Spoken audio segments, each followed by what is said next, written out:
Says an American Airlines 727 with 80 persons aboard landed safely today at Washington's Dulles International Airport after a small bomb exploded in a mail pouch in the cargo hold. I lifted up the top of the box. Zap! I basically blew a large divot out of my arm, ripped my hand open, blew off my fingers and everything. And I saw the door open, all of a sudden a big explosion. It was really big, and then all of a sudden I saw him stagger out and fall down on the ground. Thus, we've developed the code name Unabomber to refer to the bomber, and Unibomb to refer to the investigation. They have targeted professors and individuals associated with airlines or aircraft production.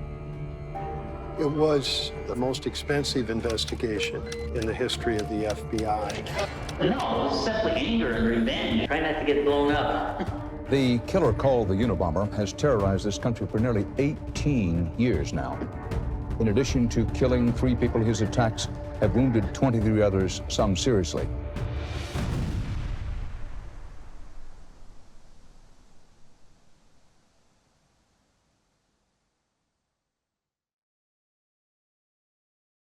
The FBI believes it has a strong suspect because he fits their profile in so many ways. Ted Kaczynski, better known as the Unabomber, has left a lasting soot stain on the fabric of 20th century America. He was a certified genius, anarchist, neo-luddite hermit with antisocial tendencies and ideas that he felt were important enough to kill for.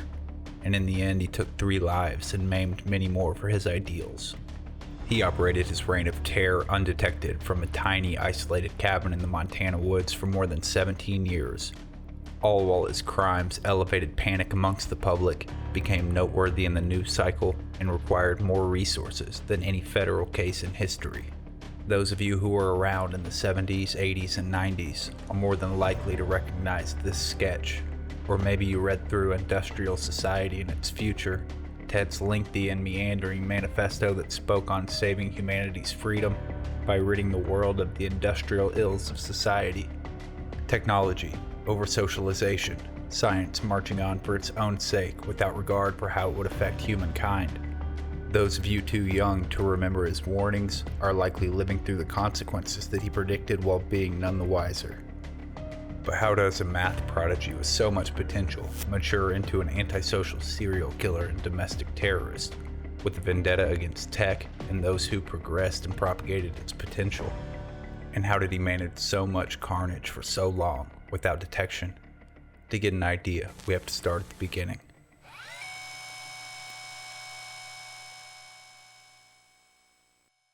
He's like another Einstein. Well, maybe not another Einstein, but I said, what do you mean not another Einstein? Theodore Kaczynski Jr., or Ted, was born in Chicago, Illinois in 1942 to 2 loving Polish-American parents, Theodore and Wanda Kaczynski. In his first several months of life, Ted was a happy, curious, and energetic infant, but at 9 months old he came down with a bad case of the hives. He was taken to the emergency room and treated for a few days.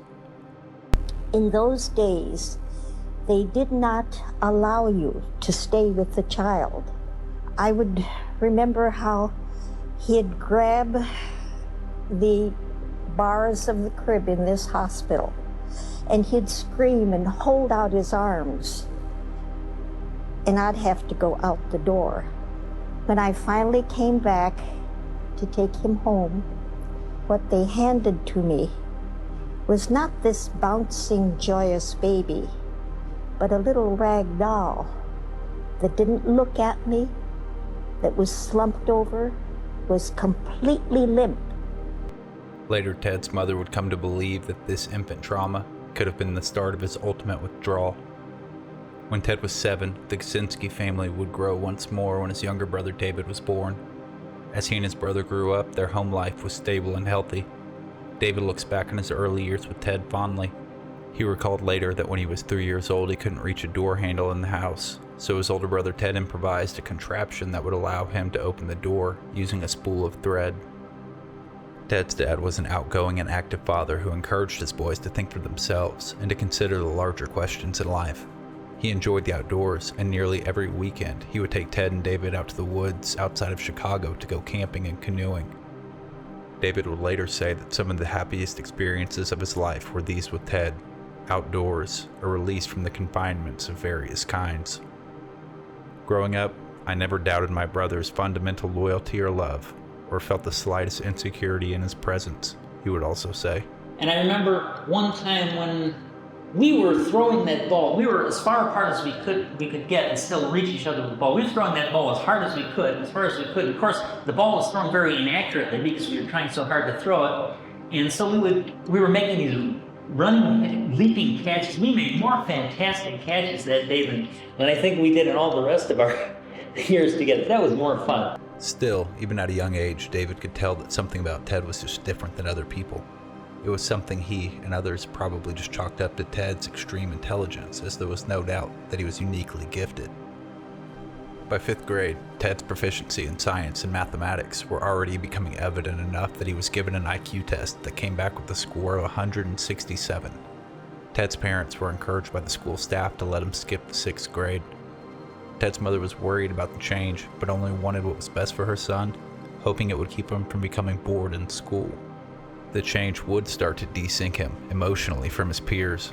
He was not involved in any extracurricular activities except for math club and a period of trombone lessons.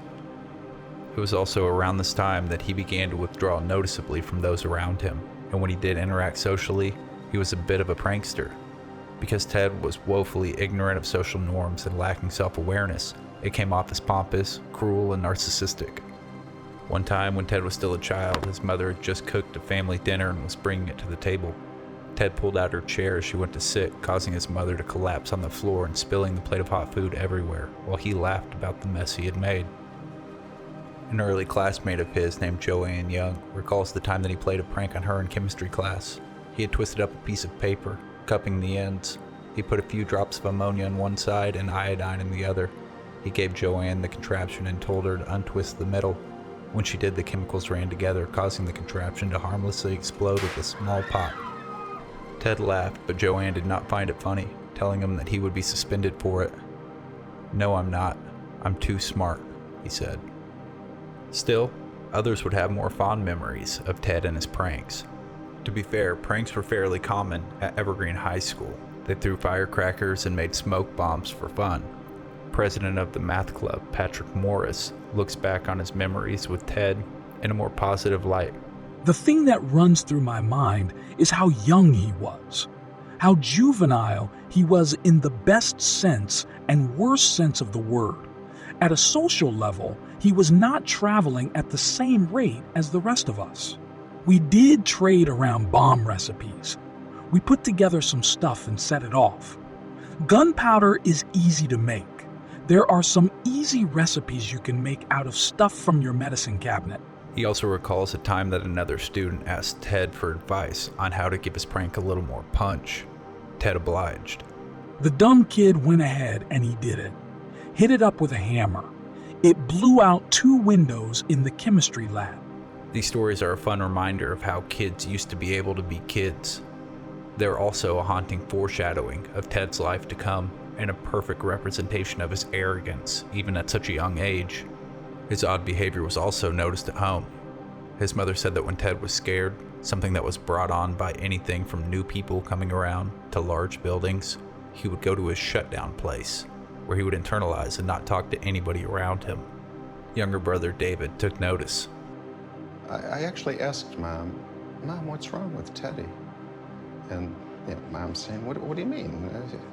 There's nothing wrong with Teddy. What are you talking about? And I said, well, he doesn't have any friends. I mean, why?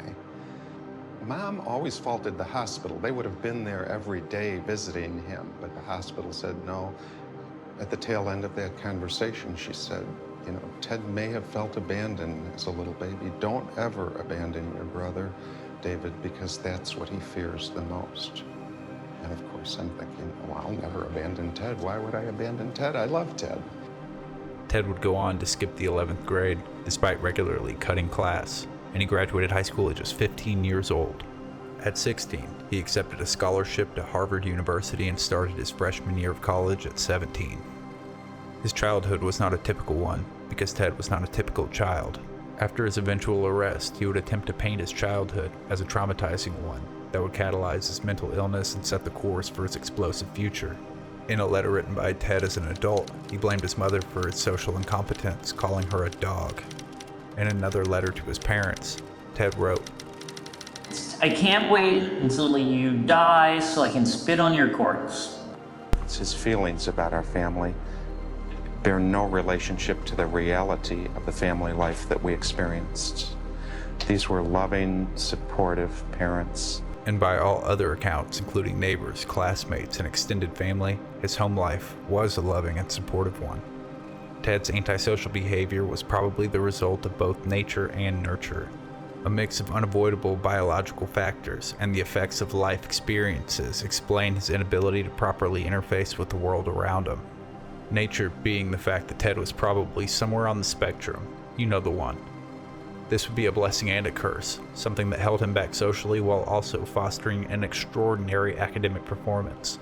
His accelerated education thrust him into settings where his peers outflanked him in age and maturity, inevitably setting him up to be socially ill-adjusted and isolated.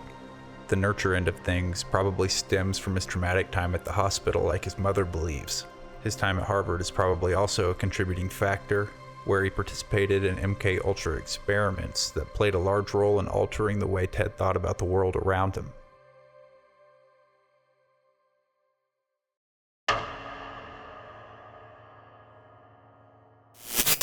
In 1958, 17-year-old Ted moved nearly 1,000 miles away from home to start studying mathematics at Harvard. He was a maladjusted, reclusive teen who had a hard time making friends. He cared very little about adhering to the unspoken social contract that binds society together, notably the importance of hygiene. He quickly became known around his dorm as the student with the grossest room. Many people had vivid memories of it smelling like spoiled milk and foot powder. While his interactions were few, he did manage to cross paths with a man named Henry Murray.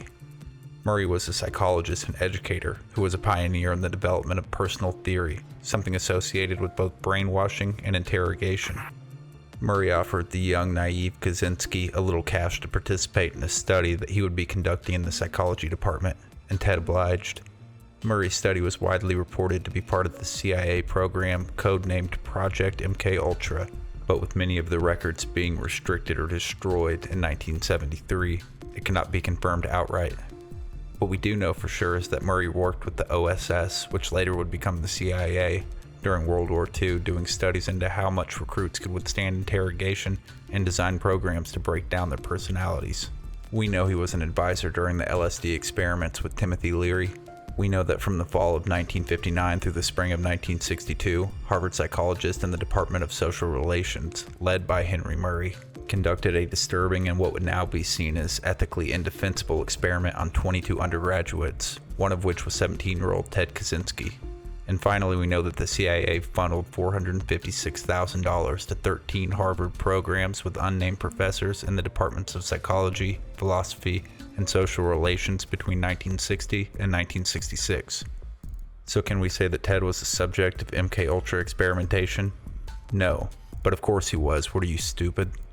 The Harvard study included asking the participants to write essays explaining their worldviews. The participants would then come in for mock interviews under harsh lights and staring into a one-way mirror, a setting intentionally designed to maximize stress and distress. Their essays would then be used against the subjects by interrogators on the other side of the mirror to assault their ideas, beliefs, and egos in a verbal ambush. Murray called the attacks vehement, sweeping, and personally abusive. Ted was made to face himself, and his deepest beliefs were broken down. The trials were recorded so that after, the participants could be made to watch their breakdown again from a different perspective. The techniques developed during these years would later be used to attempt to cure serial killers and hardened criminals in the 1970s and 80s. Prolonged sessions of personality corrosion that served to destroy the subject's desires, motivations, and core beliefs would hypothetically leave the mind vulnerable to a sort of rewiring, brainwashing to some, rehabilitation to others. Why don't we see this revolutionary work in our prisons today, you may ask? Well, because it just didn't work, and in fact it made many of the criminal subjects more violent and unpredictable. Curiously, in a letter written by Ted around this time, Kaczynski told his younger brother David something interesting. I have a good deal of anger in me, and there are lots of people I'd like to hurt, The reason I've never committed any crime is that I have been successfully brainwashed by society. The experiments continued throughout Ted's time at Harvard, and there's a good chance that the personality deprogramming done in Murray's trials would unlock the anger and rage that Ted would ultimately need to become the Unabomber. During that same time, Ted was flying through his coursework with unprecedented ease. He graduated Harvard at 20 years old, completing his mathematics degree in just 3 years. Regarding Ted's thesis, one of his professors on the dissertation committee said that he guessed maybe 10 or 12 men in the entire country could understand or appreciate it. Interestingly, when it came out decades later that the Unabomber Kaczinski was a part of these experiments, Harvard immediately sealed all records. After Harvard, Kaczinski went on to earn a PhD in mathematics in 1967 at the University of Michigan. That same year, 23-year-old Ted moved to Berkeley to teach at the University of California, where he taught undergrad geometry and calculus. Berkeley and Harvard were both crawling with protests while he attended, being some of the hotbeds of civil rights activism. Despite having such strong beliefs later in life, Ted did not participate. He probably felt that these people were fighting for the wrong cause, and his politics just didn't line up. His politics, as they seemed, were more personal. Ted taught for 2 years at Berkeley, and during this time he got consistent bad reviews from his students. His inability to make personal connections made him disconnected from most students. Unless they showed the promise and focus that he had in the classroom, he didn't have the energy to drag them along. In 1969, Ted was growing tired of the system, and he resigned from Berkeley without explanation. Mathematics was just a game, and I wasn't satisfied spending my life playing a game. Second place, I wanted to get out of the system and out into the wilderness. In his manifesto, Kaczynski likened science to a surrogate activity that is directed towards an artificial goal that people set up for themselves merely in order to have some goal to work towards, or some sense of fulfillment.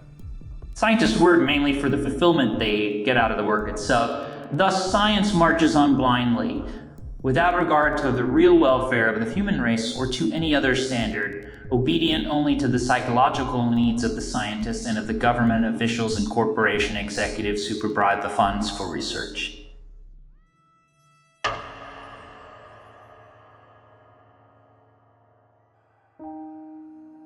By this point in his life, Ted was decidedly anti-technology and becoming alarmingly antisocial. He was ready to move to the woods and isolate himself from the world that he was growing increasingly aggrieved with. After a couple failed real estate deals, Ted found a spot that would suit his needs. He bought a plot of land a couple miles south of Lincoln, Montana, well off the beaten path. He, with the help of his brother David, constructed a shabby 10 by 14 foot cabin in the woods. The shelter had no running water, no electricity, and no municipal amenities, but it was exactly what Ted wanted. He would live there without installing any of these basic needs from 1970 until his eventual capture in 1996. He loved living off the grid and spending time in nature without the modern distractions that were becoming so prevalent in the world around him. But little did he know that modern development and industry that he had sought to avoid were on his way to him. He spent a lot of time reading survival books to improve his wilderness skills and journaling about his grievances with the industrialized world. When he would be eventually captured, authorities would find a whopping 30,000 pages of journal entries, a third of which were in a mathematical code that the FBI and CIA would describe as being as complex as the code used in the World War II Enigma machine. Ted wrote about how industry and science marching forward would strip away individuality from the people and inevitably lead to a technocratic dictatorship. His withdrawal from the system was his own personal protest and a way to separate himself from the creeping dystopia. He liked his isolation and his privacy, even when it came to his family. And as we were driving up his road, he was driving out the other way. We all waved at him, said, "Ted, hi." And he had that veiled look on his face, and he kind of held up his hand and looked away and just drove off. We ended up returning to my apartment in Great Falls and found Ted sitting there on the couch. This would have probably been early afternoon, and he remained sitting there until nightfall. In the shutdown state. In the shutdown state. On many days, Ted would hike deep into the wilderness to be alone with his thoughts, and had found what he considered to be his favorite spot to reflect and journal. One day while making his way out there, he ran across the unthinkable. He He arrived to see that the entire area had been cleared of trees, and the spot that he sat by himself so many times before was now a paved road. This act of betrayal pushed Ted over a line that there would be no coming back from. His own withdrawal from the system would no longer be enough. He now felt an obligation to wake up the world around him and help free them from the slow boil of systematic slavery that they were unknowingly walking into. He was now going to take down the techno-industrial system by inspiring fear in the institutions that made it up. You just can't imagine how upset I was. It was from that point on I decided that rather than trying to acquire further wilderness skills, I would work on getting back at the system. Revenge. That wasn't the first time I ever did any monkey wrenching, but at that point, that sort of thing became a priority for me. I certainly don't claim to be an altruist or to be acting for the good, whatever that is, of the human race. I act merely from a desire for revenge. In another journal entry, Ted is quick to separate himself from all the nature do-gooders. I believe in nothing. So, I don't even believe in the cult of nature, worshippers or wilderness worshippers. I am perfectly ready to litter in parts of the woods that are of no use to me. I often throw cans in locked over areas or in places much frequented by people. I don't find wilderness particularly healthy physically. I don't hesitate to poach. Ted popped his cherry of societal defiance locally. Along the road that he would ride his bike into town was a lumber mill that had been noisily chugging away since he first moved into the area. He had never been a fan of the noise pollution that it made or the way it profited off of the destruction of nature, but now he was mad enough to act. One night he snuck in and attempted to sabotage all of the machinery there at the property. It was less effective than he would have liked, and the operation was back up and running in no time, but it scratched that itch and he wanted more. Ted had also taken a disliking to the people who came to town to ride dirt bikes through his peaceful woods. The next time he heard them zipping through, he went to the cabin that they were staying at, smashed a hole through one of the walls, and took a steaming shit right in their tub. He would be questioned by authorities later about this, and he knew that he needed to go further away from home if he was going to keep up his antics. Still, he was excited about what he'd accomplished, and he wanted to up his game, make a real splash. He began spending time making guns from scratch and picked back up his childhood hobby of making explosives. Ted began to build up the confidence that he would need to begin his reign of terror. He was more than capable of making a device that would hurt somebody, but he was more focused on not being caught. Much of his time went into making untraceable components, like wooden housings, switches made of hickory, batteries with all the labels scraped off, and repurposed nails that could not be traced. He knew these precautions would work against the effectiveness of the device, but he also knew he could improve the bombs over time with trial and error. Even being without so many things that we all take for granted, Ted was resourceful and found ways to make his life work for him. He would ride his bike into town if he ever needed supplies or new reading materials. Even though he was reclusive, he was cordial enough to develop sordid relationships with those living around him, namely along the route that he rode his bike into Lincoln. And this may have just been because they were curious enough to engage with him, but he would use the associations to his advantage. He would often pick through his neighbors' junk piles to gather the odds and ends that he would need to work on his projects. Scrap metal, wire, useless clutter that nobody would notice had gone missing. You have quite a large boneyard with everything that anybody could need to do pretty much everything. There's hundreds and hundreds of feet of every kind of color and gauge of wire. And you're not going to miss something like that. Did I suspect Ted of taking stuff? No. If you use any common sense at all, your chance of getting caught are practically zero. If there's nobody there to see you, the only danger is if you talk to somebody else and tell them what you're doing, and they don't keep their mouth shut. And he'd just go and help himself to whatever parts and pieces he needed to make his bombs, and it was like he didn't even think he was doing anything wrong. Still, as resourceful as he was, he found himself coming up short from time to time, despite his mother sending him regular infusions of cash to assist with his unorthodox lifestyle. Ted considered using his beautiful mind in any typical career as feeding into the system that he was now obsessed with dismantling. But his mission would require compromise, and from time to time, Ted would travel to work odd jobs, saving cash for a few months at a time before retreating back to his cabin. One notable example of this was in the late 70s when he traveled back to Chicago to take advantage of an opportunity his family had arranged. They had gotten him work at the foam rubber factory where his brother David was a foreman and his dad was a manager. No one knew he would bring his rage and one of his devices with him, and use his trip to Chicago as the perfect chance to try out his first bomb. It would prove to be a clumsy attempt, as most of our first times are. He had built a mail bomb with the intention of dropping it off at Northwestern University in Evanston, Illinois. But when he arrived to drop it off, he realized that his device was too big to fit in the mailbox. So he quickly decided on Plan B, which was just leaving it there in the parking lot and hoping somebody would deal with it. The return address read Buckley Christ, a material engineering professor there at Northwestern University, and it was supposedly being sent to a Polytechnic Institute in Troy, New York. Instead of being mailed out, however, some good Samaritan there on campus found it and returned it to the sender.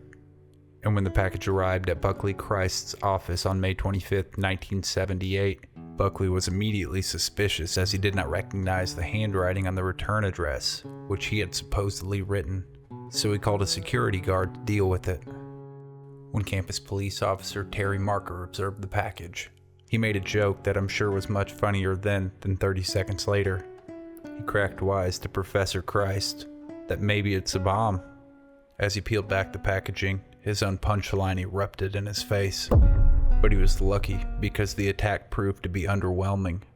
Terry Marker only sustained minor cuts and burns when the bomb exploded. When the U.S. Postal Service investigated the incident, they were unable to come up with any leads. We know old Teddy today as the Unabomber, but at the time, the USPS dubbed him the Junkyard Bomber. Ted treated his first mail bomb experience as a set it and forget it, and he didn't look back on the results. And this may have been because he was preoccupied by something else going on. He never had a huge interest in women during his time in academia, but when he made a personal connection with a supervisor while working at the foam rubber factory, he thought, what the hell?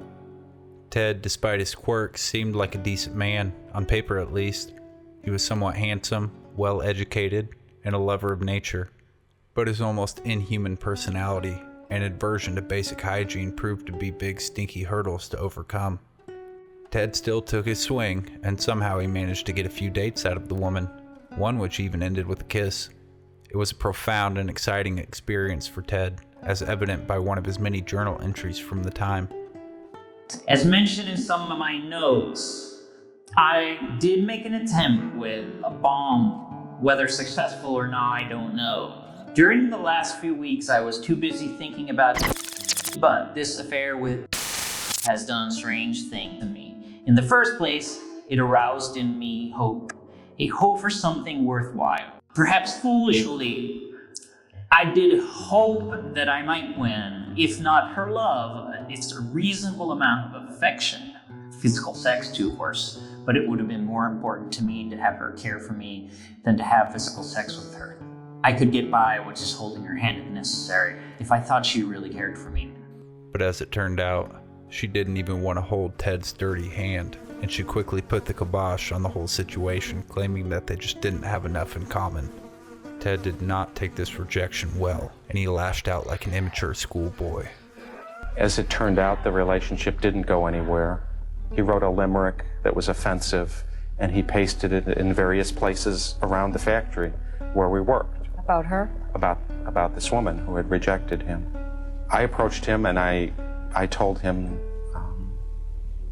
in an angry way that he had to stop doing that, and if he did it, I would fire him. The next day, he came up to the machine where I was working and pasted one of these limericks right in front of me and said to me, "So what are you going to do about this?" I said, "Ted, go home." Ted's behavior had gotten himself fired by his own younger brother, no less. Furious at the woman and the situation, he decided that he would wait in her car the next day until she got off work. He wanted to kill her, but sitting there waiting, he rethought his actions and decided that he had bigger fish to fry. Sure, he could kill her, but what would that do in the grand scheme of things? He decided to leave the foam rubber life behind and head back to his cabin so he could make a real impact on the world.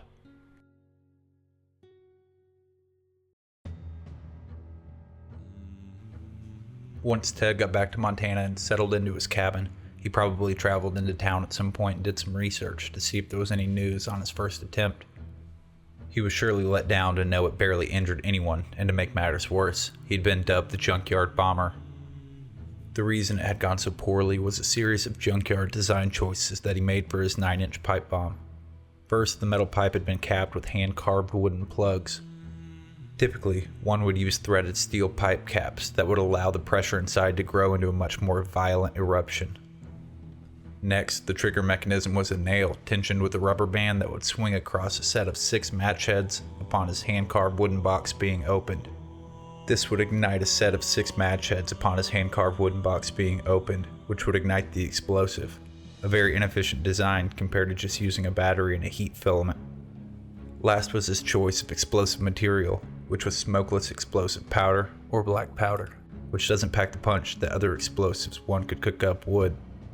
Since Ted built the device shortly before traveling to Chicago for work, odds are that much of this was due to Mommy not sending him enough hobo allowance so he could just run to the hardware shop and get what he needed, so he ended up just using what he had laying around.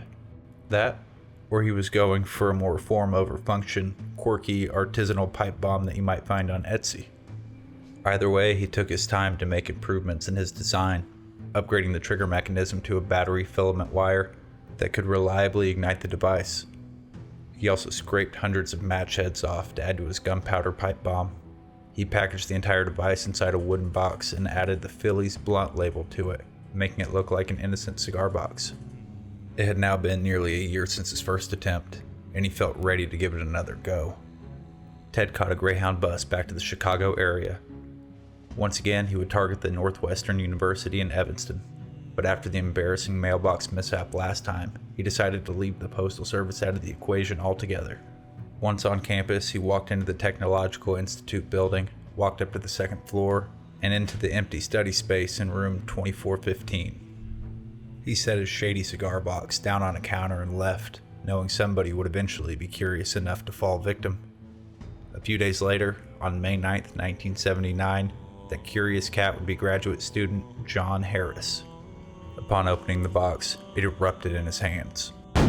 Kind of. There was a cigar box on the table outside my office. I picked it up, intending to put some pens and pencils inside. It turned out to be a bomb, which did not explode.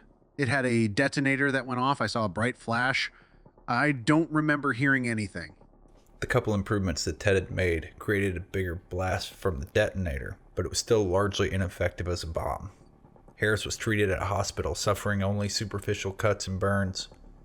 When investigators inspected the debris, they found components made of wires, lamp cord, fishing line, wooden dowels, and friction tape. They and the newspaper saw it for what it was, another amateur bombing jerry-rigged together with junk, and it failed to make national news. But even if it had, Ted would have a hard time finding that out. There was no internet news at the time, and he certainly didn't have cable or newspapers coming to his cabin. Either way, he decided that next time he was aiming higher, hoping to turn one bomb into many victims and set off a nationwide wave of panic. To pull this off, he was going to try and take a plane out of the sky, and just 6 months after his second attempt, he put this into action. He rigged up a device that would trigger with the use of a barometer, took it on a bus to Chicago, and mailed his package to Washington, D.C. via airmail.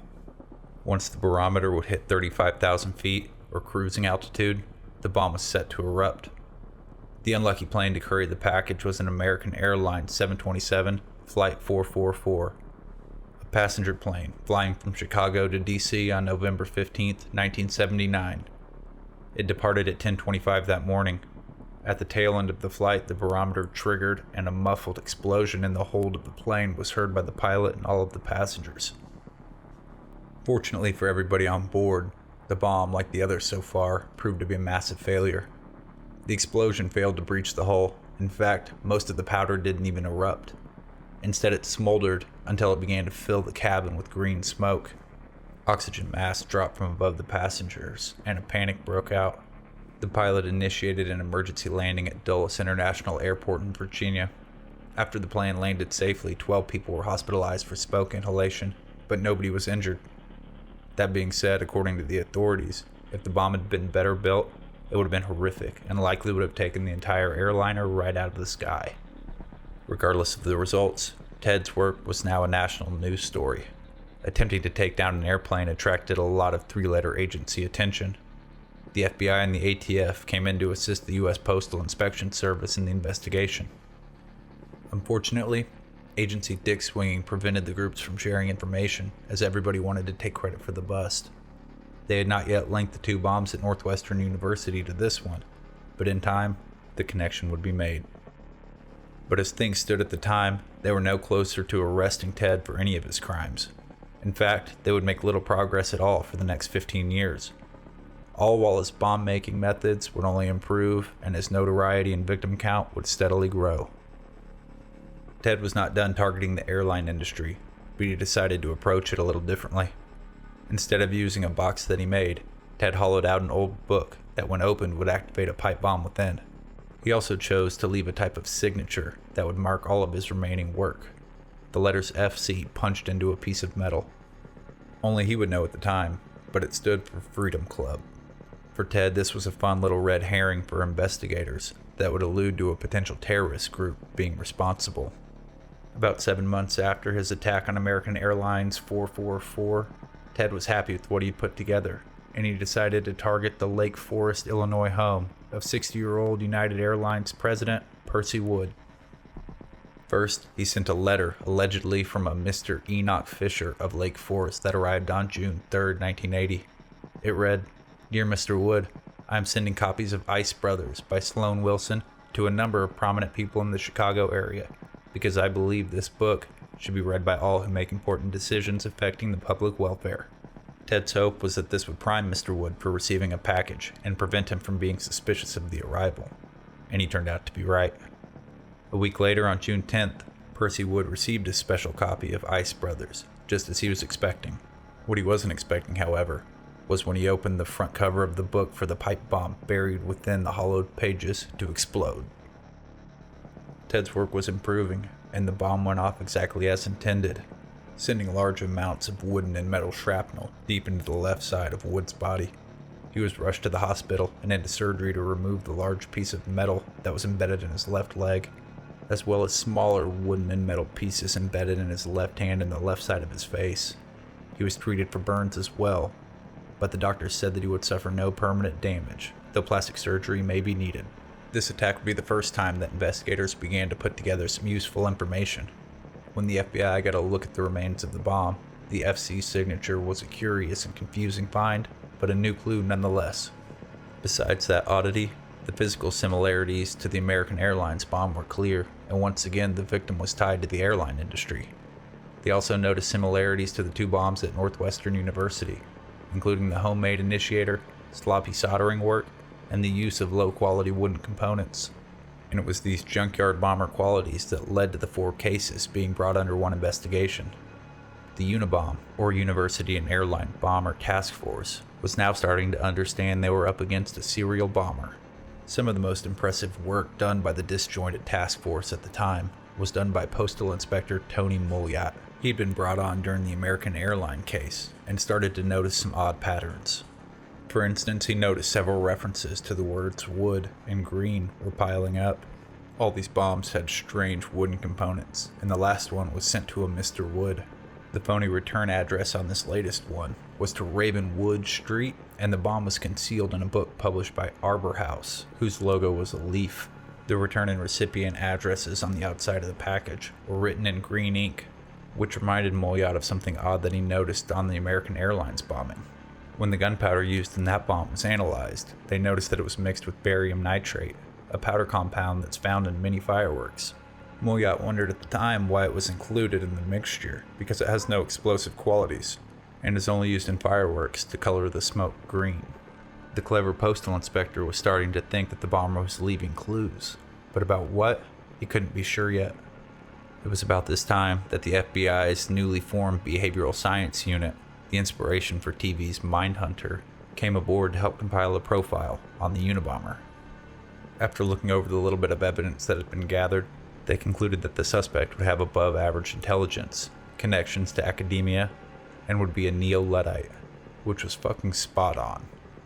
But as time passed without any suspects surfacing that fell into that description, other profiles took priority and the FBI ultimately decided that they were looking for a blue-collar airplane mechanic.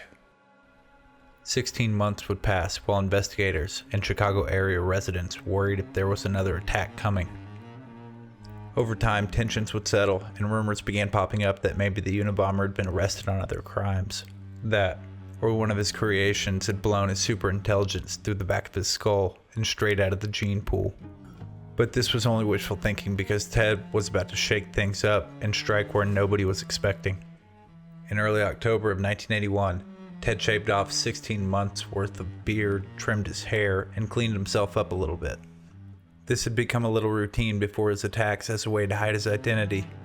He'd go commit his crimes all cleaned up, and then return to his cabin and remain out of view for weeks or months at a time to build back up the gruff and layer of filth before letting himself be seen. So Ted, freshly scrubbed and bomb in hand, hopped aboard a Greyhound bus towards Utah. His destination was Salt Lake City, specifically the University of Utah campus. When he got there, he walked around a little bit until he found an inconspicuous location right outside the university mainframe room to leave it. It would sit there for several days until on October 8th, 1981, a cautious student would pick up the large package and feel that something was off. He immediately set it down and called in security, who got the FBI and the bomb squad involved. The business building was evacuated while the bomb squad relocated the bomb to the women's restroom nearby and disarmed it. It was immediately apparent that the Unabomber was behind the Utah attempt by the FC signature on the device. The Unabomber task force, being able to take the bomb apart before it had exploded, would shed a lot more light onto how the bombs were being made. This one was a wooden box built around a pipe bomb and a tank of gasoline, and it would hurt nobody. It would be 7 months before Ted would get out and strike again. He would sit through the snowy winter in his cabin, tinkering with new ideas and writing. Once the weather got nice again, he could go back out and test his winter's work. And in May of 1982, he did just that when he hopped on a bus with a package that he was happy with and got on the road. It would take him all the way to Provo, Utah, where Ted walked his package to mail it from the Brigham Young campus post office. He confidently dropped his package off and started his trip back home.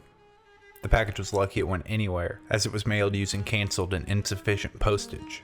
But somehow it made its way onward to Professor Patrick C. Fisher of Pennsylvania State University in northern Pennsylvania.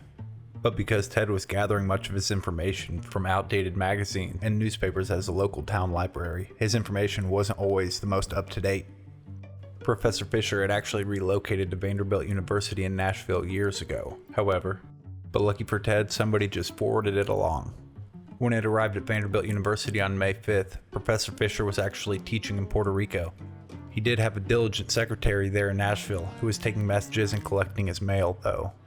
Janet Smith was truly unlucky to ever cross paths with it, but when she opened up that package, a fierce explosion filled the office. Shrapnel tore through her face and arms, and she was rushed to Vanderbilt Hospital where doctors were able to stop the heavy bleeding. The crime scene and all of the evidence was combed by investigators who spotted the metal FC signature and noticed that the package's alleged sender was named Leroy Wood Burnson from Brigham Young. A real and current professor there, yes, but he knew nothing of the package. They also saw that the Unabomber was still experimenting with his designs, as this one used a sink trap variation pipe with the classic Unabomber wooden end plugs. Probably with mixed feelings on the outcome of what had just happened, Kaczinski decided that he would just deliver the next one himself. And he wasted no time getting one ready, because just 2 months after his Vanderbilt bomb, Ted was riding that old bus line even further west. He got off in Berkeley and found a good place to leave his newest device on the University of California campus. On July 2, 1982, engineering professor Diogenes Angelakos entered a faculty lounge in Quarry Hall. It was a regular stop for mathematics and computer science staff. But laying invitingly there on the floor was some sort of handcrafted measuring device, he thought. He walked over and grabbed what he thought to be the hand grip and lifted. A blast rang out as the pipe bomb within sent shrapnel through Professor Angelakos' hand, arm, and face. His fingers had been shredded by the force of the blast and tendons decimated. There was also a large tank of gasoline that was intended to ignite a devastating fireball, but it failed to trigger due to bad design, something Professor Angelakos was both thankful for and amused by. The idiot filled the tank to the top and didn't leave enough air for the gasoline to explode. Investigators also found the remains of a typed note in the debris of the bomb blast. It read, "Woo, it works. I told you it would. RV." After looking into the note, it was determined to be a red herring left by the Unabomber. It had been meant to implicate previous Berkeley colleagues, Hung Zai Wu and Robert Vaught, but the two were cleared of any involvement almost immediately, and the paper used for the note matched paper used in other Unabomber cases. The Unabomber was now just messing with them. In 1983, the FBI made a dedicated 1-800 hotline number for the Unabomber Task Force to take tips, and over the years, they would receive thousands. Perhaps a bit spooked by the tip line, Ted waited nearly 3 years to strike again. He spent the time honing his skills in his Montana cabin, preparing to attack the Berkeley campus once again. As time passed, the investigation came to a crawl. They had compiled all they could on the case. They knew he used a manual typewriter, rubber stamps for marking postage as priority, and they knew with each new device came a higher level of sophistication and power. Investigators had surveillance set up in Salt Lake City and had put out a large reward for information. All they could do now was wait for him to strike again. In May of 1985, Ted traveled to the Berkeley campus once again with another gift for anybody curious to touch it. He had rigged a 3-ring binder with a pipe bomb set to detonate upon opening. He walked into Quarry Hall, the same building that he'd visited 3 years previous, and left the binder in an empty computer lab. On May 15, 1985, an unlucky Air Force captain and graduate student named John Hauser would wander into that computer lab and notice the binder. The carnage from the binder bomb topped anything that Ted had caused so far. Zap! Threw my arm off to the side, really splayed it open quite a lot, so basically blew a large divot out of my arm, ripped my hand open, blew off my fingers and everything. I also had my Air Force Academy ring on my right ring finger. And when I opened the device, it blew my fingers and the ring off and left an imprint in the wall itself. 4 of his fingers were completely destroyed and he lost most of the vision in his left eye, and he also suffered severe nerve damage. An artery in his arm is spewing blood as he screamed for help. It would be none other than the Unabomber's previous victim, Professor Diogenes Angelakos, that would come running to help, fashioning a tourniquet from his necktie as another onlooker called 911. Perhaps the most tragic loss for Hauser that day was his chance to fly the space shuttle. He had ambitions to be an astronaut and was on a short list of potential pilots that NASA would send to space, at least until that day he was. When investigators inspected what was left of the bomb, it was immediately clear that the Unabomber was the culprit. The device had the now infamous FC stamped on the end seal of the pipe. It was also clear that he had made massive improvements in its design. The pipe bomb had metal caps, replacing the wooden ones that had been used up until now. The explosive medium had been upgraded from gunpowder and gasoline to a potent mix of ammonium nitrate and aluminum powder. The shrapnel used was a mix of tacks, lead chunks, and nails. Investigators knew that the Unabomber had been toying with them for the past 7 years, and they were no closer to catching him than they had been after the first attack. And with the devices becoming more and more deadly, they knew that it was only a matter of time before he managed to kill rather than maim. And with the erratic targets and timeline of attack thus far, no one knew when or where he would strike next. Little did they know, it had already been put into motion. Despite all the increased attention by investigators, it would be a couple savvy and attentive janitors that would thwart Ted's 9th bomb. On June 13, 1985, less than a month after his last attack, a pair of custodian workers from Boeing Aircraft Manufacturing Facility in Auburn, Washington, noticed something strange about a package that had been sitting at the receiving station at the facility for nearly a month. The package was not addressed to a specific person or department, but simply Boeing Fabrication, which is probably why it hadn't been opened. They cautiously peeked inside, and in a stroke of luck, the package failed to explode due to the batteries corroding and drying up while it sat. The King County Bomb Squad was called, and Boeing Building 17-4 was evacuated. X-rays confirmed the presence of explosives.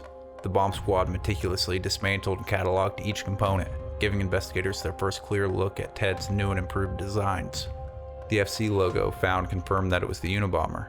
After studying the device, it was taken outside the facility and detonated using a countercharge.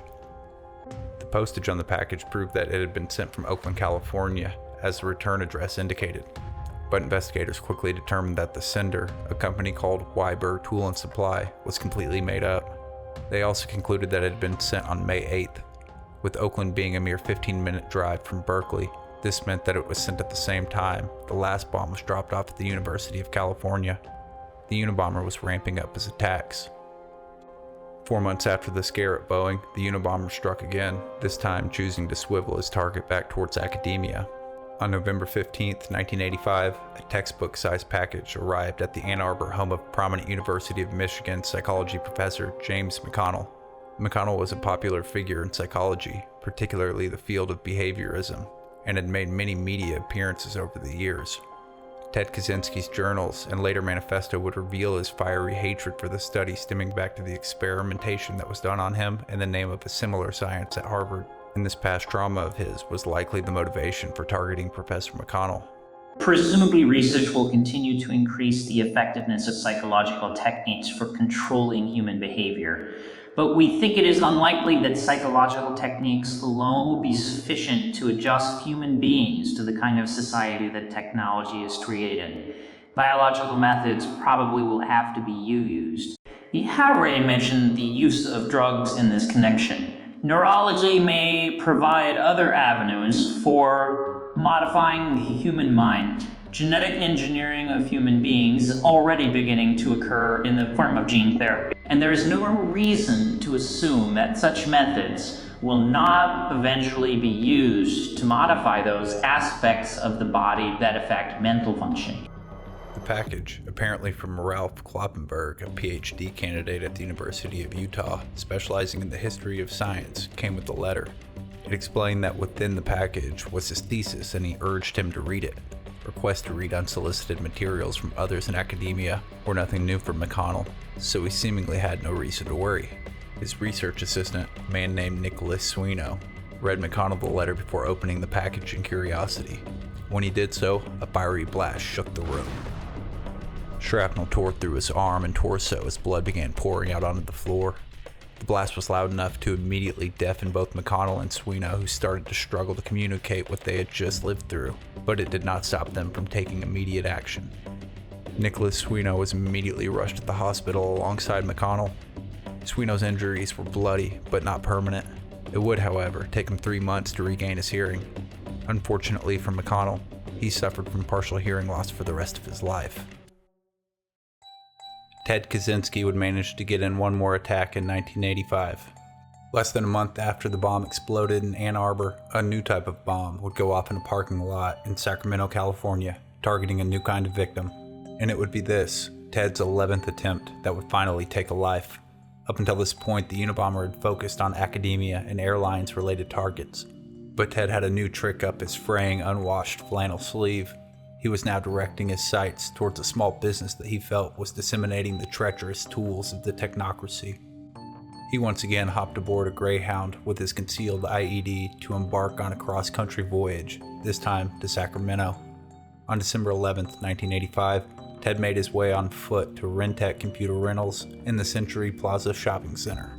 He placed his device, disguised as a large plank of wood with nails sticking out of it, in the parking lot near the back entrance of the computer shop.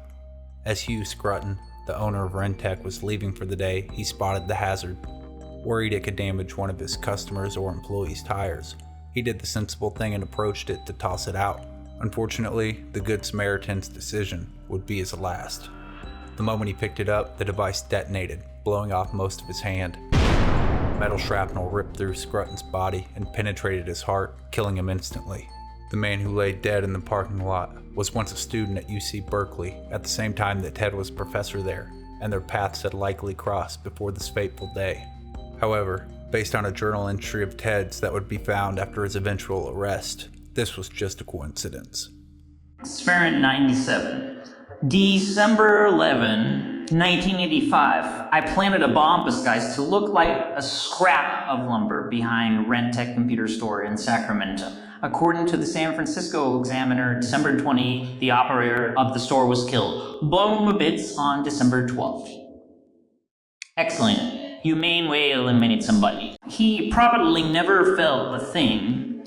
$25,000 reward offer, rather flattering. It wasn't luck that Ted's latest creation was his first to kill. It was easily the deadliest yet. The device was loaded with 3 10-inch pipe bombs filled with a highly volatile mix of potassium sulfate, potassium chloride, ammonium nitrate, and aluminum powder. It was also loaded with sharpened chunks of metal and nails. Ted had even improved the trigger mechanism to ensure that it would erupt as soon as it was moved. As usual, his signature use of wood and the FC stamp were present, leaving investigators zero doubt that the new tricks were just that of an old dog, the Unabomber. But the Unabomber was now officially a killer, which meant the manhunt efforts would be escalated and the public awareness would be at an all-time high. And Ted knew things would be heating up, so on his bus trip home from Sacramento, during a stopover at one of the Greyhound stations, Ted scooped up a few loose hairs that he found in the bathroom. Knowing investigators would only get more meticulous, Ted decided that he would slip them in his next device to send his pursuers on a wild goose chase. His careful nature resulted in him sitting on his patsy pubes and laying low for more than a year to let the dust settle. But by February of 1987, Ted was ready to get back out there. Since he was finally able to kill with his last device, he figured only slight changes would need to be made this time around. He refined the retaining system for the end plugs of the pipes and adjusted the trigger mechanism to be slightly more sensitive. Other than that, it was the same package as the last. Once again, he would target a consumer computer shop, this time a place called Cams Inc. in Salt Lake City, Utah. On the morning of February 20th, 1987, Ted's bus pulled into town. He got out and walked to the back parking lot of Cams before setting down the device, again disguised as a nail-ridden block of wood in an empty parking lot spot. He made eye contact with the woman who had noticed him, but she didn't seem to care, so he simply slipped away from the scene. At 11 a.m., the VP of Cams, a man named Gary Wright, pulled into the lot and noticed something in his parking space. He stopped short and put his car in park to go clear the obstruction. He walked up and attempted to kick it to the side, detonating the device with as much force as before. Fortunately for Gary Wright, his decision to kick the object instead of picking it up saved his life, but just barely. Initially, he thought he'd been shot, but when he looked down, he saw that half of his pants had been torn away on the left side. He saw that his shoes were charred, and then he noticed that there were several holes in his body, leaking blood. The blast had severely damaged his left arm as well. Shrapnel had severed a nerve and damaged tendons, leaving the appendage dangling uncontrollably. Gary Wright would need 3 separate surgeries to reconstruct the nerves and tendons in his left arm and hand, undergo extensive plastic surgery to his face, and needed to have hundreds of metal and wooden fragments removed from all over his body. For more than a decade, he was constantly removing even more pieces of shrapnel that continued to rise from below the surface of his skin. Since 1987, Kaczinski had operated out of sight, was careful to leave no clues, and even seemed to enjoy toying with those who sought to catch him. People he surely felt were beneath him and not smart enough to bring him to justice. But this time, he'd slipped up. A secretary standing outside of Cams that morning witnessed a man in a hoodie and aviator sunglasses walk into the parking lot and set down a strange wooden object in a parking space. The two had made eye contact briefly before he walked off. She thought this was odd but went on about her day. It wasn't until the traumatic passing of events shortly after that she understood what exactly she'd seen. Even though she was on the other side of the parking lot when she'd witnessed the man, she agreed to work with a sketch artist to come up with a composite image of the infamous Unabomber. The information she could provide was incomplete, and we now know that the infamous sketch produced would be pretty inaccurate, but it gave investigators their first real hope in identifying their suspect. The sketch was distributed to news outlets nationwide and broadcast ad nauseum. All of America now had someone to be on the lookout for, and Ted knew it. Cautious by nature, Ted decided that he would take no risks, and he ceased his attacks for more than 6 years to let the manhunt enthusiasm and the public's paranoia die back down. During this hiatus, Ted's paranoia got the best of him. When Ted's father passed away in 1990, he decided he couldn't risk traveling back home to attend the funeral, and shortly after he came up with reasons to cut ties with the remainder of his family. In his mind, it was now Ted against the entire industrialized world, and that's exactly how he wanted it.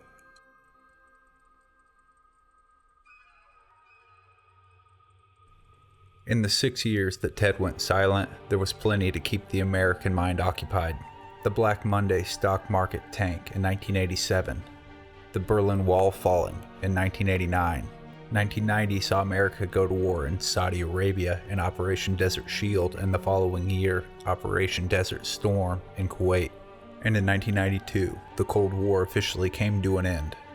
The fear of the infamous Unabomber had subsided in most Americans' minds, as well as many of the investigators who were busy over the last 6 years figuring nothing out. But in 1993, Ted decided to re-enter the chat, bringing with him bombs made with fresh inspiration and a renewed enthusiasm for chaos. It was in June of 1993 that he traveled across country once again from Montana to Sacramento to set up shop for his grand reopening. On June 18, 1993, Ted mailed out 2 similar shoebox-shaped devices, both with phony return addresses that led back to Cal State professors. The devices within were housed in a wooden box within a padded manila envelope. He also mailed out a letter to the New York Times. On June 22nd, the first of his packages arrived at its destination, the San Francisco home of University of California geneticist Dr. Charles Epstein. Epstein's daughter went outside to retrieve the volatile package and brought it in to her dad. After taking it into another room to open it, his life would change forever. A violent eruption of steel and wood shrapnel tore into his chest and face. The blast was powerful enough to immediately rip off 3 fingers and break his arm. Epstein's family immediately dialed 911 and emergency services rushed to the scene. He was taken to Marin General Hospital, and thanks to the fast actions of first responders and hospital staff, he managed to pull through. Before authorities could get an idea of what had happened, the second bomb would go off just 2 days later. The second bomb would go off on the opposite end of the country at the Yale University office of computer scientist Dr. David Galertner. He, like Dr. Epstein, opened it without suspicion. The blast was enormous and caused immediate chaos in the Yale school building. Smoke alarms and sprinklers triggered while frantic students and employees ran towards the blast to help or away towards safety. The brave souls who ran towards Dr. Galertner were met with the spine-chilling scene. Part of the doctor's hand had been completely eviscerated and he was bleeding from head to toe. The impact to his face had blinded him in one eye and he lost hearing in one ear immediately. Now operating on pure adrenaline and a keen survival instinct, Galertner somehow stumbled down 5 flights of stairs before making his way to the campus medical center, leaving a horrific trail of blood along the several block trek. When he arrived, he was nearly dead, but the staff managed to stabilize his vitals before rushing him to Yale New Haven Hospital for an emergency operation that would save his life. Soon after, a man presumed to be the Unabomber would call a separate hospital where Galertner's brother worked as a geneticist. When he picked up the phone, there were but 3 haunting words spoken from the other end. You are next. An empty threat, but a terrifying one nonetheless. Thanks to his own will to live and the hard work of the hospital staff, David Galertner would survive his near-death experience, but he would be the last target of the Unabomber to do so. Later, he would reflect on why he was targeted at all. There are computer scientists far more distinguished than I. I don't even like computers very much. But the excitement that day was not over. While Galertner was having the holes in his body pulled and stitched back together, the assistant managing editor at the New York Times, a man named Warren Hogue, was opening a letter that would immediately call for the attention of the FBI. It was the first time the Unabomber communicated with anybody about his attacks. We are an anarchist group calling ourselves FC. Note that the postmark on this envelope precedes a newsworthy event that will happen about the time you receive this letter, if nothing goes wrong. This will prove that we knew about the event in advance, so our claim of responsibility is truthful. Ask the FBI about FC. They have heard. We will give information about our goals at some future time. Right now, we only want to establish our identity and provide an identifying number that will ensure the authenticity of any future communications with us. Keep this number secret so that no one else can pretend to speak in our name. The identifier read like a social security number, so investigators looked into it. It belonged to a parolee who just so happened to have a large tattoo that read "Pure Wood." When the investigators looked into him, he was quickly dismissed from suspicion. It is unknown how Ted was able to acquire a social security number of someone whose tattoos bared his Wood calling card. But the whole thing would turn out to be a wild goose chase, meant to associate withheld knowledge of the attacks with false leads about some shadowy group called FC. The public and the media were demanding an update from the FBI's investigation. FBI Director William Sessions was on thin ice already, having been charged with ethical violations just 6 months earlier, and his lack of leadership had been on full display in the 1992 Ruby Ridge siege and the Waco debacle that had just ended months earlier. In response to the public outcry about the current Unabomber case, he set up a press conference in San Francisco. The appearance was just for show, as everyone left without any revelations about the ongoing investigation. Just a month later, on July 20th, President Clinton was forced to fire FBI Director Sessions when he refused to step down. Sessions would be replaced by U.S. District Court Judge Louis J. Free, who many hoped would breathe new life into the Bureau and the investigation on the Unabomber. But the symbolic gesture would do nothing to help the struggling investigation find any lead on the killer. Up until this point, the FBI, the ATF, and the U.S. Postal Inspectors had all been working on the Unabomber case from separate angles for more than a decade now. They each wanted to be the agency responsible for solving the case, and because of this, they were reluctant to share information and collaborate. Attorney General Janet Reno said enough is enough, and with the help of the new FBI director, they formed the Joint Unabomber Task Force, forcing the separate three-letter agencies to play nice. For almost a year and a half, the group worked together to find any leads they could as the bomber went quiet once again. Despite the newfound cooperation and camaraderie, by the time he struck again, they were no closer to solving the case. On December 10, 1994, an ad executive named Thomas Mosser in North Caldwell, New Jersey began flipping through the mail that had come in while he was out on a business trip. The most interesting of which was a large parcel from his previous employer, Burson Marsteller. He had since been promoted to executive VP of Burson Marsteller's parent company. Despite an obvious typo in the company's name on the return address, he figured they were all in the family, or he didn't notice or he didn't care. Thomas was curious about the well-wrapped package and he went into his kitchen to open it. The devastating eruption to follow was the Unabomber's most deadly that he'd ever created. It had been packaged with razor blades, metal chunks, and nails meant to disembowel and destroy his target, and that's exactly what happened. When the bomb erupted, the house shook with a thunderous force, and Thomas Mosser was killed immediately. When his wife ran over to see what had happened, there was a mist pouring from the kitchen doorway. When it dispersed enough to see into the kitchen, she stood before a waking nightmare. Her husband lay face up on the floor, his head barely clung to his torso, and his face was blackened by the heat of the explosion. His midsection had been completely torn open, and his hand was only connected to his fingers by torn shreds of flesh. Mosser's wife called 911 in vain to get an ambulance, but it was clear when they arrived that there was nothing that could be done. It was supposed to be the day my family picked out a Christmas tree, the day we celebrated Tom's latest promotion. Instead, it was the day my husband was murdered, the day I had to tell the children Daddy is dead. Investigators quickly noted the infamous FC logo found in the rubble. They also determined that the package had been sent from San Francisco about a week earlier. They also discovered shortly after that an environmental publication had wrongly accused Mosser of being the ad executive that helped Exxon Valdez rehabilitate their image after a tragic oil spill disaster. Sadly, it was these libelous accusations made by the publication that would lead to him being targeted and his death. About 6 months later, a bomb rocked the Muir building in Oklahoma City, causing part of the building to collapse and killing 168 people.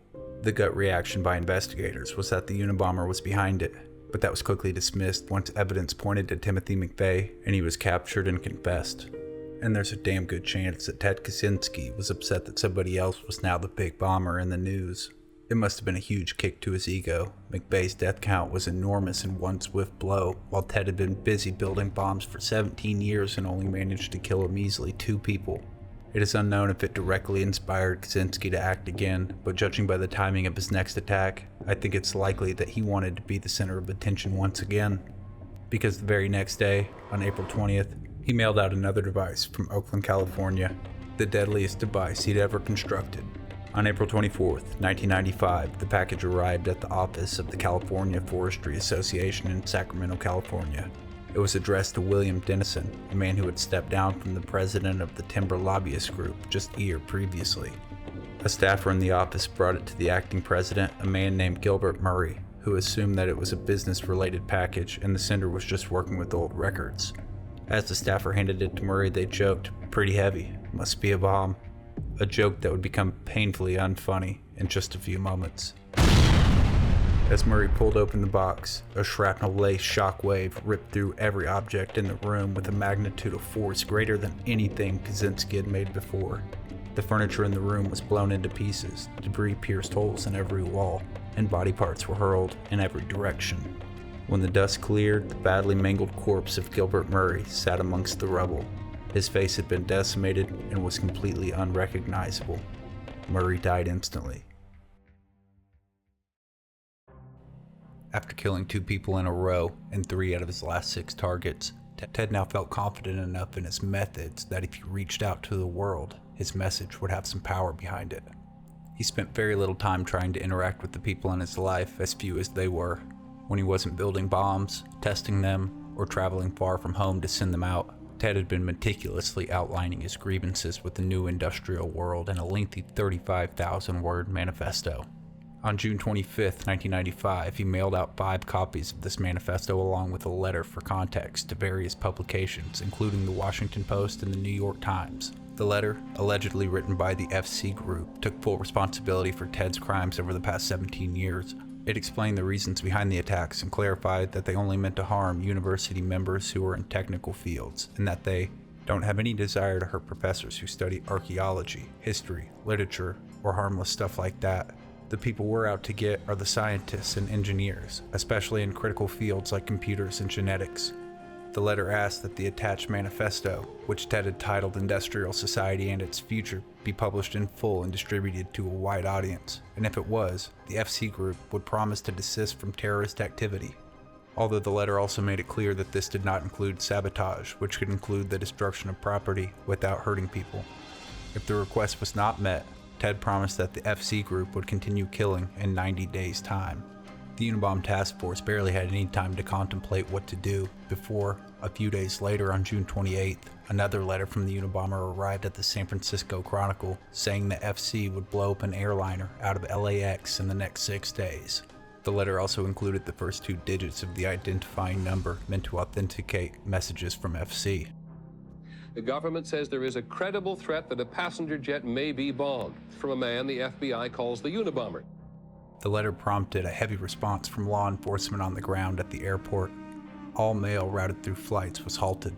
Many people slated to fly out of LAX that day demanded a refund for their ticket. Because of the very public threat, airliners were obliged to let customers change the date of their flights, free of charge. But before the 6 days threat could fully elapse, another letter would arrive at the New York Times from FC, saying that the planned airliner bombing was a hoax. Since the public has a short memory, we decided to play one last prank to remind them who we are. But no, we haven't tried to plant a bomb on an airline recently. With communication and threats therein increasing from the Unabomber, officials were still debating on how to handle the manifesto. They did not want to give in to the demands of a terrorist, but the document may lead to somebody identifying the author. While the task force and the mainstream newspapers twiddled their thumbs, the publisher of Penthouse magazine, Bob Guccione, publicly offered to publish the manifesto. Word apparently got back to Ted because in another letter, he clarified that if only Penthouse published, then he would kill once more, but that would be it. After months of deliberation, the FBI advised the Washington Post and the New York Times to run the manifesto in hopes that somebody would recognize the writing or the philosophy of whoever had written it. The Post would be the paper who had the machinery needed to print the entire document as an add-in, so splitting the publishing cost with the New York Times, an estimated $30,000 or $40,000. The manifesto was printed and made public on September 19, 1998. To go through all of the nuanced ideas and rambling thoughts that Ted included in his manifesto would take an entire separate video, but there are some key points that stand out. Depending on your own political views, you may agree or disagree with his philosophies, but most people could agree that his ideas seem prophetic and far ahead of their time. I will keep the excerpts brief, but I encourage everybody to give The Full Industrial Society and Its Future a read sometime. The leftist needs to believe in leftism. It plays a vital role in his psychological economy. His beliefs are not easily modified by logic or facts. The leftists face science and rationality because they classify certain beliefs as true, successful, superior, and other beliefs as false, failed, inferior. The leftist's feelings of inferiority run so deep that he cannot tolerate any classification of some things as successful or superior and other things as failed or inferior. Words like self-confidence, self-reliance, initiative, enterprise, optimism, etc. play a role in the liberal and leftist vocabulary. The leftist is anti-individualistic, pro-collectivist. He wants society to solve everyone's problems for them. The leftist is antagonistic to the concept of competition because deep inside, he feels like a loser. Leftists prefer to give society the credit or blame for an individual's ability or lack of it. Thus, if a person is inferior, it is not his fault, but society's because he has not been brought up properly. The conservatives are fools. They whine about the decay of traditional values, yet they enthusiastically support technological progress and economic growth. Apparently, it never occurs to them that you can't make rapid, drastic changes in the technology and the economy of a society without causing rapid changes in all other aspects of the society as well. And that such rapid changes inevitably break down traditional values. Over-socialization can lead to low self-esteem, a sense of powerlessness, defeatism, guilt, etc.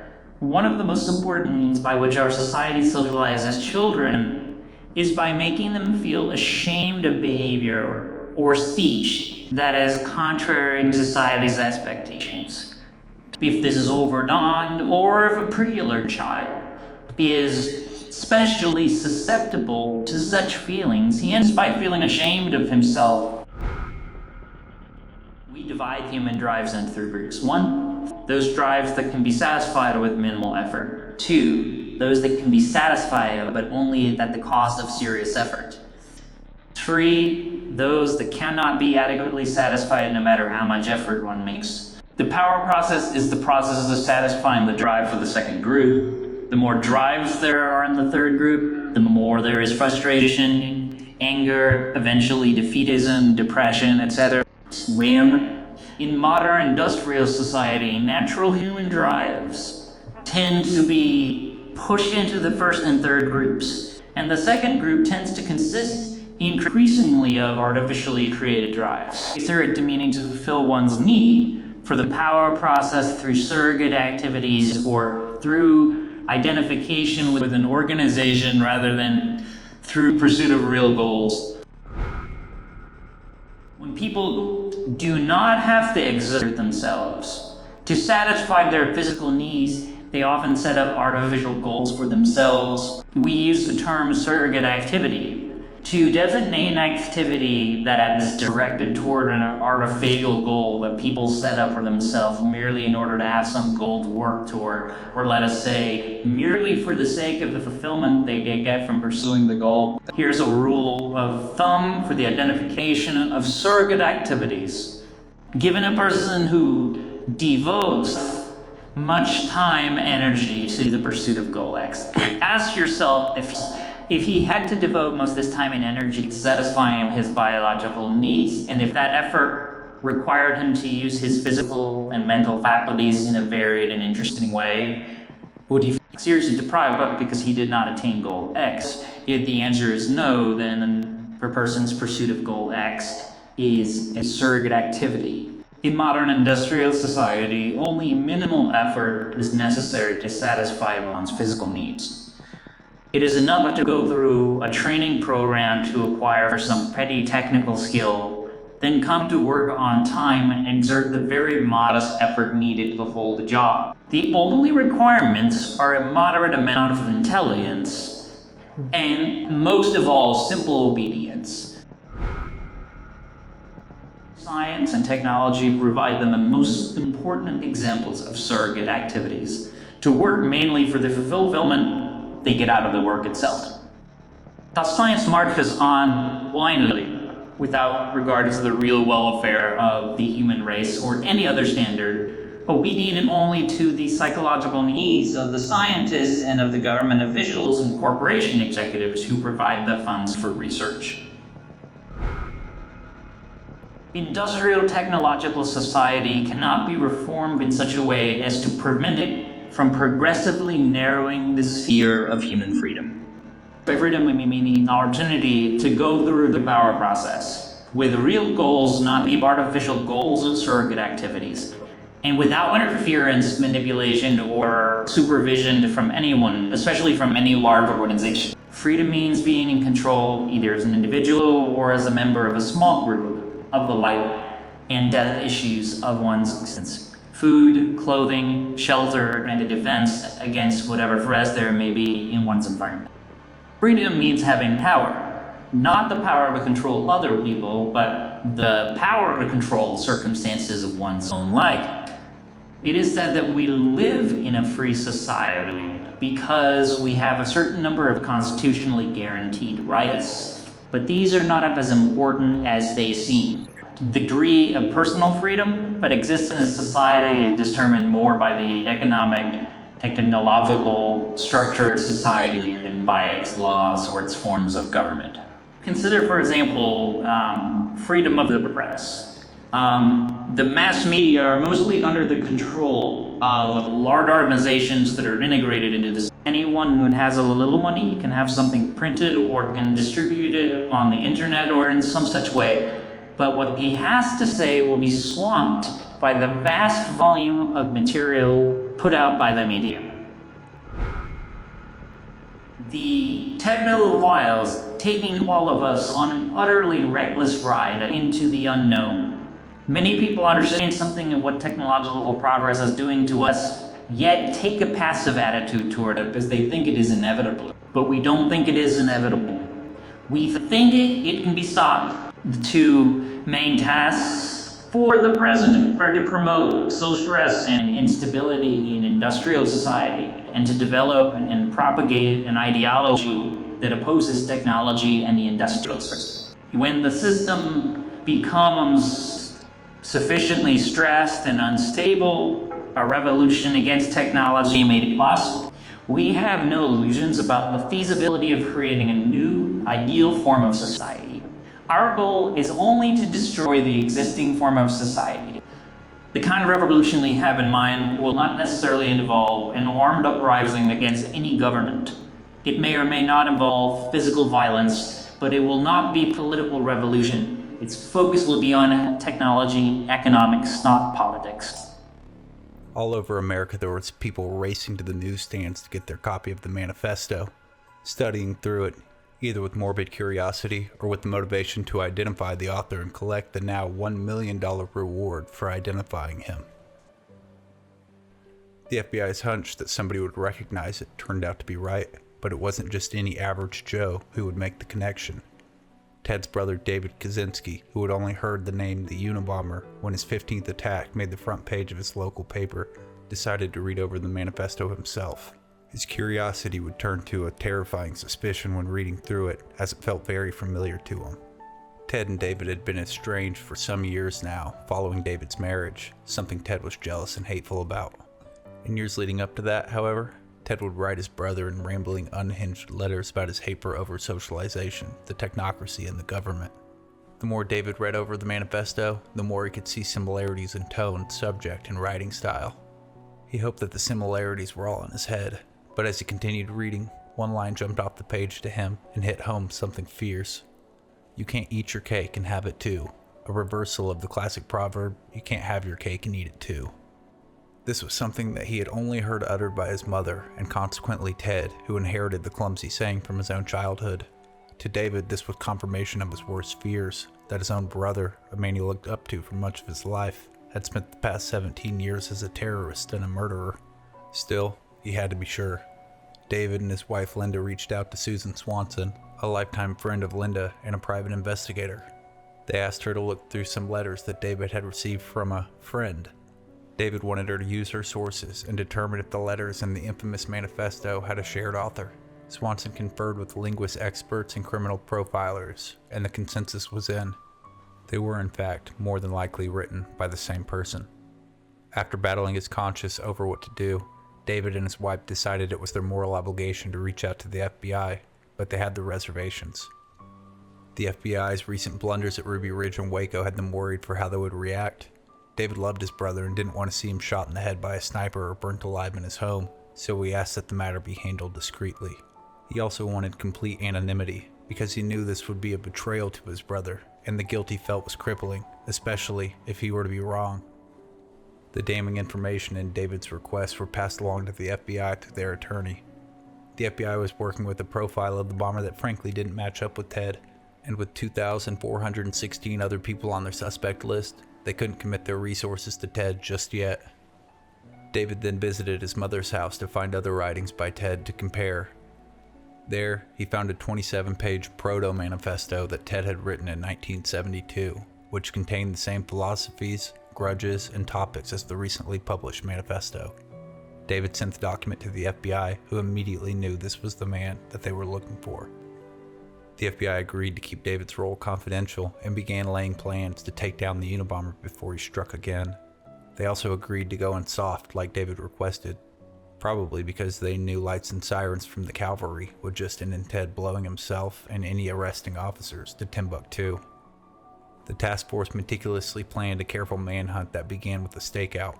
Hundreds of agents flooded the small town of Lincoln, Montana, disguised as anyone else who may be in town.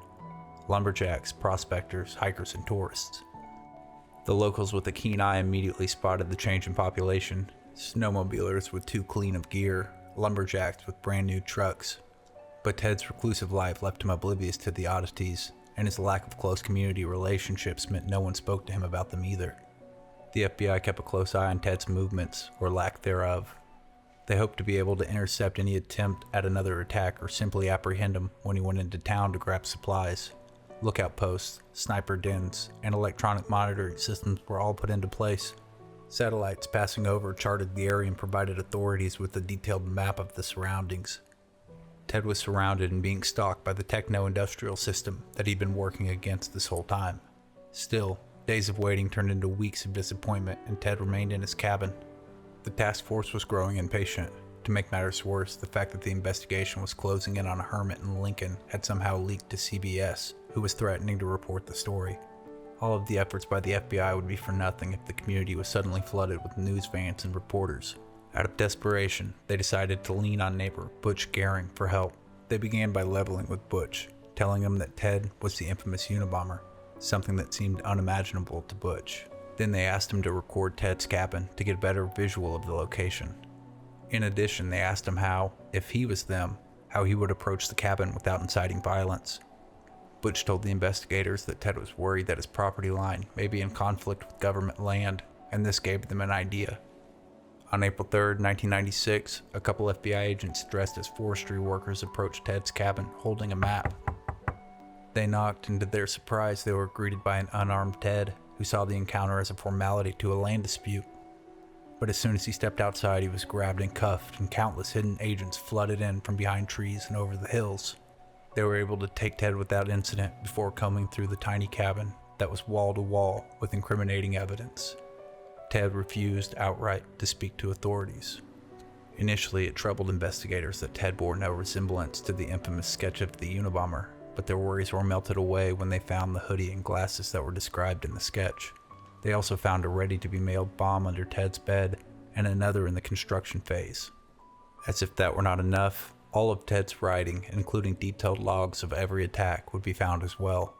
In total, over 700 individual pieces of evidence would be taken from the tiny cabin before the cabin itself was hauled away to former Mather Air Force Base in Sacramento, California. The Unabomber task force was now sure that they had their man, and their suspicion that the FC group was but a cover for a lone actor had been confirmed. In a careless betrayal of the man who solved their 17-year manhunt, the FBI leaked who the tipster was almost immediately. The whole world would know that it was the Unabomber's own brother, David Kaczynski, who brought him down. it's all public. Here's my mother, and she's got to go through this now. As soon as we get out the door, all the lights come on, and people are yelling at Mom. They're saying, "Mrs. Kaczinski, do you think your son's the Unabomber?" And she answered, she said, I don't know. You people know more than I do, I think is what she said. Ted's own feelings about this would come out years later in an interview from a prison cell. If the roles had been reversed, if you had suspected David of being the Unabomber, right? After all the years that you haven't been communicating very regularly, what would you have done? I would have kept it to myself.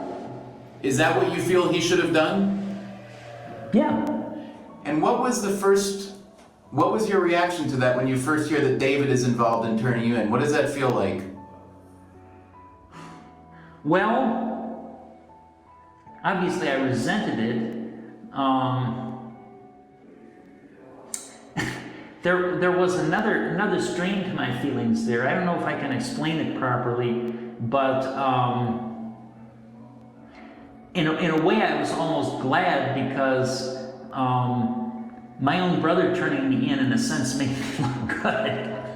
If David were to come visit you, if David's in the room now, what do you want to say to him? Nothing, I just wouldn't talk to him. I just turned my back and wouldn't talk to him. Yeah. Do you still love him? No. No. Now that authorities finally had Ted Kaczynski in custody, his fate would rest in the hands of the justice system. Ted, who was as arrogant as he was intelligent, disagreed vehemently with the tactics suggested by his defense. He was dead set on making his philosophy the star of the trial, while his lawyers wanted to question his sanity. Ted was sure of his sanity as well as his convictions and refused to undergo psychological evaluations. Their next best option was to challenge the search warrant used to gain access to the cabin and the damaging evidence within. On March 4th, 1997, they filed a motion for it to all be thrown out on the grounds that the FBI inflated David Kaczynski's suspicions that Ted was the Unabomber, with him actually believing that he was the Unabomber. It was all accompanied by a sworn declaration from David that said just that. A month later, another motion was filed, and the defense claimed false and misleading info was presented to a judge in order to obtain the warrant. On July 29, 1997, Judge Burrell agreed to toss any evidence that came out of the cabin, with the exception of Ted's journals. This essentially rendered the motion moot, as Ted's meticulous documentation of his own crimes were so damning that it could be taken down with those alone. On November 12th, the trial began. It took less than a week for the desperate defense team to go against their client's wishes and use an insanity angle to try to avoid the death penalty for Ted.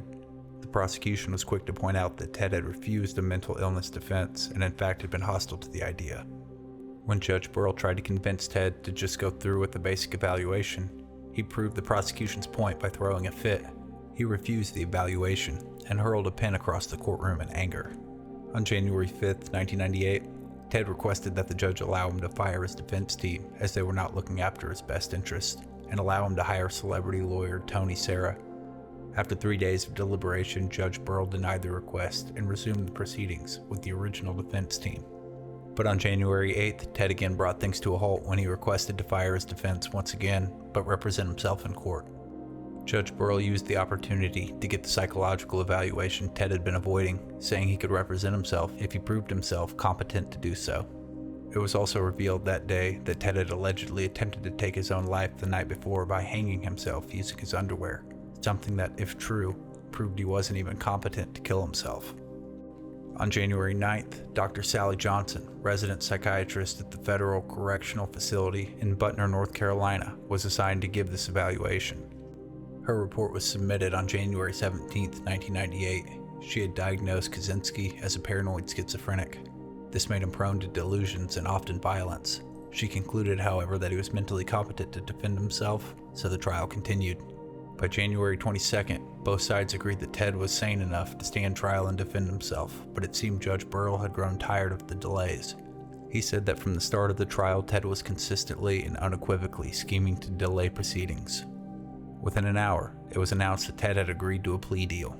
There had always been one on the table, but Ted demanded the right to appeal and to be held in a mental hospital, which the state just couldn't agree to. It seemed that Ted was now willing to take those off the table, and he pled guilty to 13 counts for attacks in 3 states that killed 3 and injured 2. In accordance with his plea bargain, Ted Kaczinski would serve life in prison with no chance of parole, but he was spared the potential death sentence.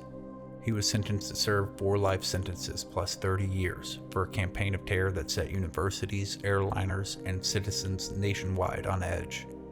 Ted had hardly acknowledged his brother and his mother's presence in the courtroom throughout the trial, but as he exited court after sentencing, he ignored them entirely. David Kaczinski saw none of the $1 million reward that he earned for turning in his big brother and one-time idol. Instead, he gave half to the victims' families while using the rest to cover Ted's enormous legal bills that the family had been paying. Once the fear and anxiety of a Unabomber on the loose had subsided, Ted's story proliferated society and pop culture. So, what have you been up to? I've been doing a lot of writing. Yeah, really? You get anything published? Yeah, one thing. Yeah. So, where you been living now? I got this great little place up in the woods. It's real secluded and gives me a lot of times to tinker around with my hobbies. From what we've been led to believe, the Unabomber was apparently turned in by his family. They have found something suspicious, some articles, some documents in the old homestead back there in Illinois, put 2 and 2 together and realized that for the last 17 years, the guy who shows up in the hooded sweatshirt and the sunglasses every year for Thanksgiving was in fact the Unabomber. And just finally it came to them, oh my God, it's the Unabomber. Despite the attempts to ridicule Ted and make light of the situation, his words resonate even to this day with people living in an ever more industrialized and digital world. Many people see his message and philosophies as noble, while condemning his means to accomplish his goals. Yeah. They're sneaking up on us. Yeah. Electronics and cars, which is also, it's also a creation, a mechanical creation, and now more than ever, they're driving computers. Yeah, man. It's true. What I'm trying to say is Ted Kaczynski was right. Oh my God, we all know that. He was right. Did you ever read his manifesto? No, I'm scared it's catchy. Yeah, man. In the end, the hunt for the Unabomber would cost the US taxpayer $50 million, the most expensive investigation in history. The Unabomber task force would grow to over 150 full-time investigators and analysts that would vet over 50,000 suspects. After his trial, Ted Kaczinski was placed in the federal Supermax prison in Florence, Colorado. In 2012, he would receive an invitation to his Harvard graduating class's 50th anniversary reunion. He RSVP'd, noting his occupation as prisoner and his life sentences as awards. After being diagnosed with late-stage cancer, he would be transferred to the Federal Medical Center in North Carolina in 2021, a facility that treats prisoners suffering from serious health problems. On June 10, 2023, Ted decided that he was going to go out on his own terms. Emergency workers were called to Ted's cell at 12:23 a.m., where he was found hanging by the neck. 7C Medical Center? Uh-huh. Hey, we got a guy that was hanging, we need an EMS here. What's your telephone number? Uh-huh. How old is he? They didn't give me that information yet. Okay, so is he deceased, or what's going on with him? As they're doing this, I guess they got a crash cart up there now. So what information do you know? Pretty much that's it. All they did was tell me to call you guys and gave me his name. Okay. All right, appreciate it. All right, brother. That's all right. Attempts to revive Ted there at the prison and in the ambulance were unsuccessful, and he was later pronounced dead at a nearby hospital. Thank you everybody for sticking around this long. I know this was one of the more lengthy documentaries I put together here. Let me know in the comments what you think about the philosophies and the ideas of Ted Kaczynski. Obviously the tactics he used to reach his goal were unacceptable, but do you feel better off for living in an ever more industrialized society? Don't forget to like the video if you liked the video, and subscribe if you want to see more like this. As always, I gotta give love to my patrons who keep this channel afloat. Shane Stange, Paul B., Brandon Boyson, Caleb Coleman, Spoots McDoug, and Jessica Brianne Teague, Christ Neurosurgeon. And with that, Manic out.